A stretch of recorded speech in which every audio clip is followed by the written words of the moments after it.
Should roads be narrow in order to protect cyclists? This is a harder one to get your head around, but stay with us. 0207 862 2222 is the number. For almost 150 years, the standard width of a road lane in Britain has been about 12 foot. Now, the Sun newspaper has illustrated this really well, so we're going to take a look at the diagram that they had. Here we go. Okay, so that is the standard 12 foot. Now what's being suggested is that roads that are being built should be 10 foot 8 inches narrower in order to make cars know that there is no room for overtaking, so they won't try any dangerous manoeuvres and they will just stay in the lane. Now, critics say that space constraints in cities mean that these roads are going to be far more likely to shrink. The alternative is you make them much, much bigger so there's room for both the cyclist and the car, but obviously in city centres and towns there isn't going to be the space for that in many roads. So do you think this is a welcome idea, or do you think this penalises motorists yet again, perhaps? Joining us for this debate is road safety activist Mike Van Erp, also known as Cycling Mikey. Mike, thank you very much for joining us. I know you've been on the show before, friend of Jeremy's perhaps. What do you think about this idea of narrowing the road?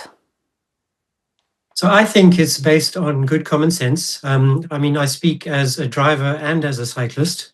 I've been driving since 1989.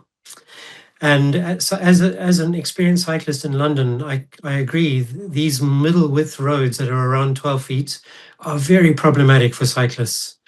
They're probably the thing that caused me to start running video cameras and to report bad overtakes. Yeah, when you have a narrower lane, it's much more defined as to when a driver should overtake. And it's basically, you can always still overtake.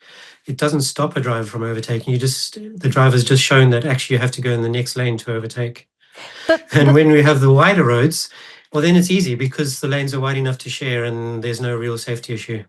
Okay, so that might be a more welcome idea for motorists and cyclists, but it is not practical in a lot of areas. So we're looking at the narrowing. Drivers are going to be screaming, this is going to slow down traffic, this is going to cause congestion, this is going to cause more angry drivers, perhaps.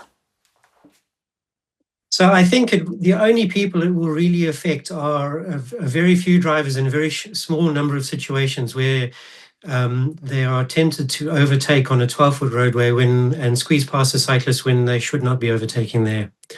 And that sort of thing is one of the reasons why National Standard Cycle Training teaches cyclists to ride in the middle of such lanes. Okay. Darryl, where do you stand on this? Are you a cyclist or a driver? Not a big cyclist, do drive, but I am on the side of cyclists, right? So I think that we have, I think that we've become far too reliant on cars. I think our infrastructure has become too reliant on cars. I can't quite get my head around this being a good idea. I was sort of willing to be convinced there, Mikey, by your argument, but I wonder if it just feels a bit sort of counterintuitive. If you make the roads narrower, surely that puts you as a cyclist at more risk, doesn't it? I understand where you're coming from, but basically the problem is close passes for many cyclists. They're terrifying. And over the years of cycling, I think I've done about 100,000 kilometers in London. And it's those close passes that are generally the most terrifying of all. And you get far fewer of those on the narrow side of the lanes, below what active travel are suggesting, largely because it's obvious to nearly all drivers that they shouldn't overtake there. And when they do, they need to go in the oncoming lane. Yeah, and when it's a busy road, it makes it absolutely impossible for them to do any overtaking.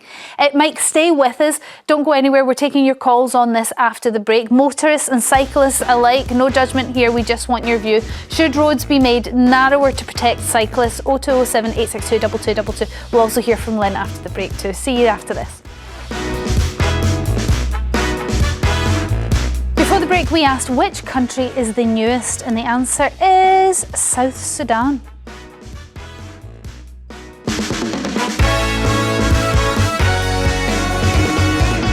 Declared independent in 2011. That was July the 9th, 2011. Welcome back. We are live on 5. Daryl and Lynn are still here with me. And so is the road safety activist, Mike Van Erp, Cycling Mikey to some, joining us for this debate.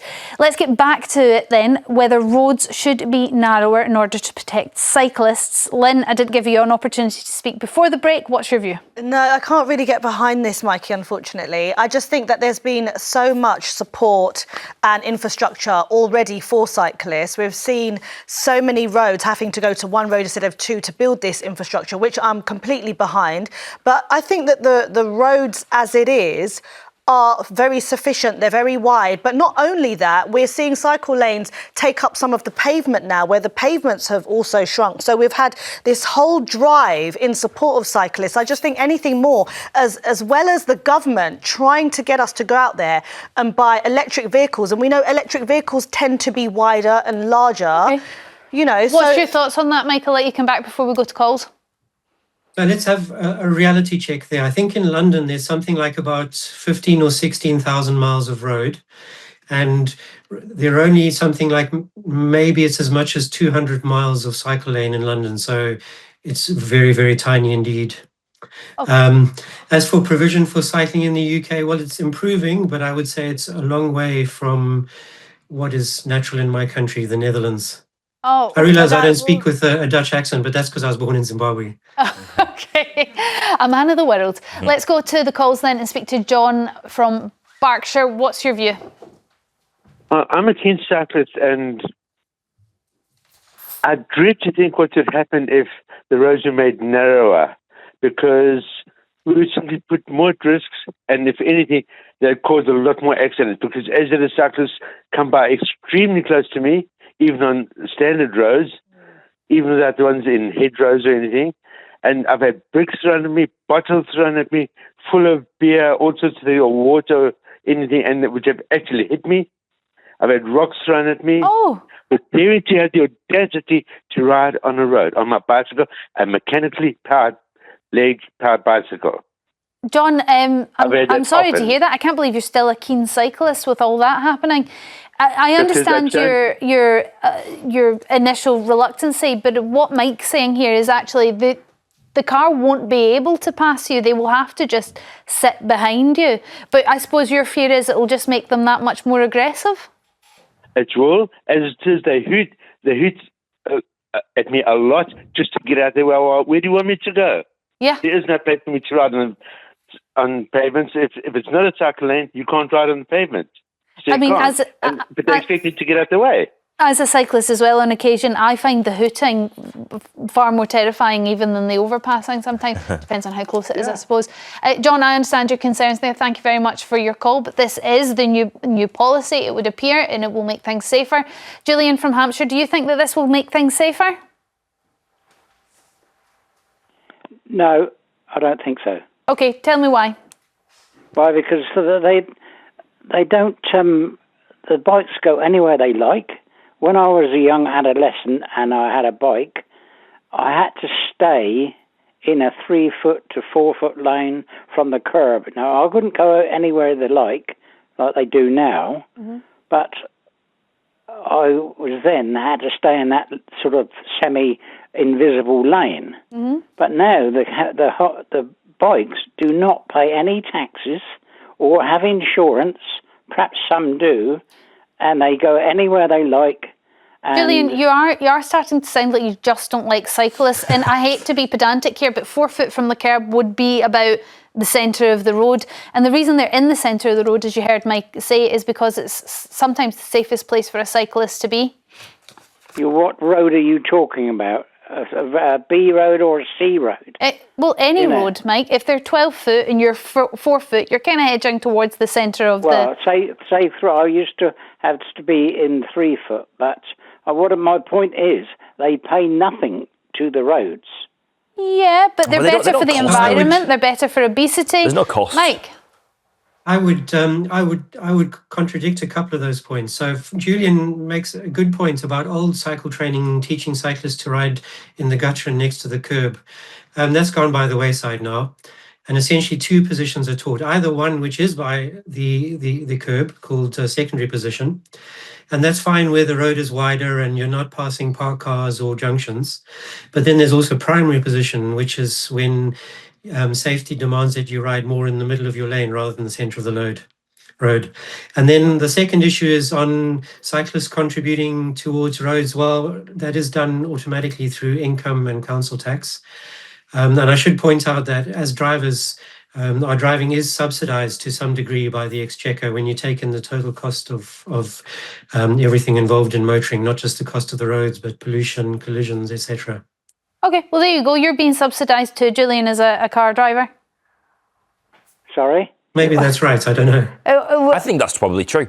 And actually, it's quite obvious. We want to encourage more people to cycle. We want to encourage people out of their car. It's not realistic for everybody, though. There's so many people that have, elderly children. Of course, we want to encourage people to have more children. Life is easier when you have a car. Of course. We can't just all get on bikes and go around. I've just been through this. I've got a 1-year-old. I know I would prefer not to use the car, but I need to use it. I accept that's all perfectly reasonable, but that doesn't mean that we shouldn't be encouraging those who can, when they can, to leave the car and to cycle. Okay, Julian, thank you very much for your call. Jack from Cheshire, what's your view?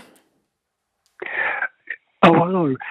A lot has been said that I was going to say.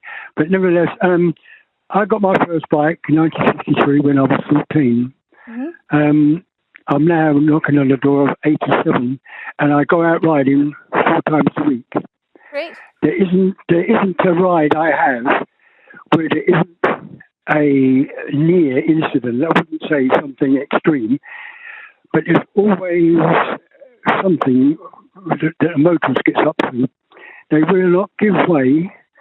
They seem to be anti-cyclists, so many of them. Yeah. Their cars are, most of them are larger now than what they were. True. If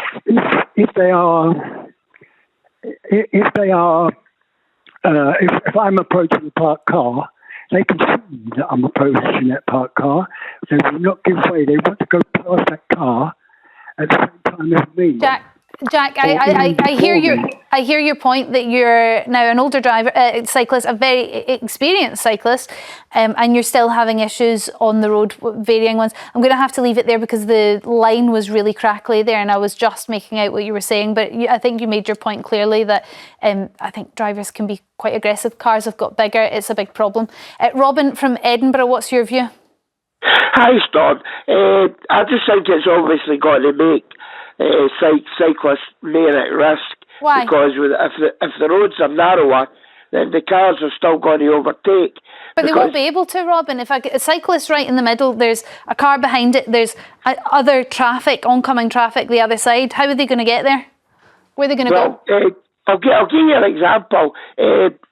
Jeremy Vine had on the show, and you can remember, he showed a clip on his camera, and all the cars were packed behind each other, and they were in a queue because of red lights.